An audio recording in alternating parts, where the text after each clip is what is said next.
So today's wedding vlog is on choosing my place cards. So place cards aren't really a thing that are done here in Singapore, but I wanted to do them because as a wedding favor and place card kind of thing, because favors here are just like chocolates and keychains that aren't that pretty. So I wanted to do something a little bit more personalized and something that that's unique that people can bring home. So unique place cards was it when I saw it, all over Instagram. I was like, I need to do this. And it needs to be slightly more substantial than a leaf or something. So here we are. So I got this kit from Handwriting Off of Etsy back in November. And I'll be testing out all the different surfaces with Dr. P.H. Martin's Bleed Proof White as well as Iridescent calligraphy colors in copper plate gold. So I'm going to write on marble, on agate, slate, oyster, sea glass, and capiz. So these are the surfaces that I'll be working on, the inks that I'll be working on, and I'm using a Han 101 nib. So I'm probably not going to work with the sea glass because it's a bit too small, and the oyster as well. I'm probably not going to do that or show you much of that because, oysters are prosthetics and old people see the thing and it's a bit dirty. So not the best idea. I've already cleaned all of these up prior to this. So these are the ones that I am mostly going to be working off from here on out. So here we go. So the first thing I'm going to work on is marble. So I've worked on marble before at an event for in G2000 earlier this year. It was really fun to write on. So to be honest, this is not my first rodeo with marble and I know how it looks like, but let's just roll with it. So first up, I'm going to write it with white ink and yeah. So marble is pretty smooth, so but I just need to clean it off a little bit beforehand and then just write. So I'm using a bound script here because it's a lot more forgiving and I don't have to worry about like guidelines and all those things that don't really show up that well on these surfaces. So white does show up really, really fantastically well, and I do like it. It's just that it might not stand out enough for the older folks. Okay, so now I'm going to try it with the gold. So the Dr. P.H. Martin's copper plate, calligraphy iridescent colors come in dropper bottles. So I actually deposited it into this little jar to make it a little easier for me to dip my oblique holders in it because I usually use oblique holders, not straight ones. So jars with bigger mouths help in that. So the good thing about all these things is that generally if you mess up like what I'm doing now is that I can just basically just wipe it off with a wet tissue and that's the end of it, or even a dry tissue, but usually I do wet and then dry over. And yeah, so actually you just wipe it off and that's about it. The other thing is that give me a moment. Okay, so shaking off a bit of excess now. When it comes to these things, like sometimes it'll blob up because it's very wet, so I can just wipe it off with a wet tissue and then there'll be a bit of like residue. So sometimes, so if it gets too wet and it's the wet tissue leaves like damp spots, I actually need a dry tissue, like a kitchen towel or something, to just get the entire thing dry and fresh again. So what I do with all these surfaces before I start writing is actually to wipe them off with some wet wipes or a damp towel or something, and then after that to dry it off with a kitchen towel or just let air dry so that it's dry and clean and ready to take ink. So this is it with gold, and gold does look pretty good here from what I can tell. It shows up, both of them show up really well.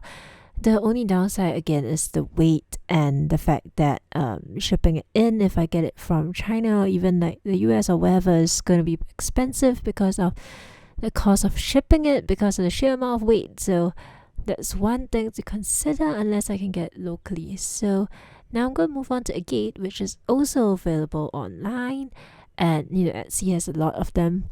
So I'm going to start with gold so I don't have to clean off my nib.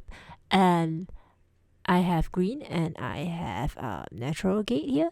So gold on these two will probably look good. And then after I'm going to test it on white, but I'm not going to show you the whole me writing it process because I don't think you need to see that, and it's kind of long, but white's coming up next.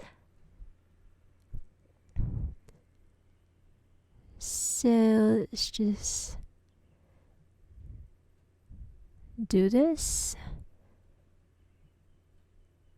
So gold turns out really nice on colored agate, I find, because it tends to be dark, so it's quite obvious.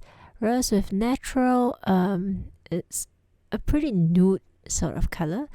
So it actually makes me think of those Urban Decay naked palettes where you have gold and like grey and mauve and all that, and it just generally doesn't show up too well unless there's glitter to it. So that's what I'm seeing here right now. Basically the gold is showing up on the natural agate, but it just doesn't, it's not as clear, right? Especially in the center with that white bit. And yeah, so if I were to hold it up to the light, you can see it really clearly because it reflects, but without the light it actually just looks a bit meh, like it's a bit flat. So if I'm using natural, I might consider going with white instead. So this is what it looks like with white. And yeah, the white looks pretty good on both of them. So now I'm going to move on to slate. And slate is a bit chalky. So again, it's a bit chalky and heavy and rare. So it's unique, but I think it'll be a bit too difficult to get a hold of for a bunch of like hundreds of people, or rather it's 100+ people, so I probably wouldn't get this one, but I just thought it would be nice to complete the entire set. So I'm gonna show it to you here. White is turning out really well on them. I mean, naturally, it's white on dark grey, so it should show up. It's matte and all. So you can see that it's showing up really nicely. Now, not gonna show you the writing process, but quick flick over to you taking a look at it, and golden just a little bit, right? So this is it with gold, and when you tilt it to the light, again, if it reflects, you can see the gold, otherwise you just can't really see it. So I probably won't go with that. Now, as I may have previously mentioned, can't really remember right now, I am probably not going to do oyster because oyster isn't that great an idea. And my table is kind of a mess right now, so just give me a sec to rearrange everything so that it looks good from the top down. And honestly, the next time I do this, I'm definitely going to use a webcam so that I can see what I'm doing as well as what is being shown to you guys, so that it's easier to film, because right now I'm using a DSLR to film this and it's a bit hard to keep track of everything, right? So everything's all cleaned up. Now we're gonna do a little bit of work on capiz next, right? So let's get to that.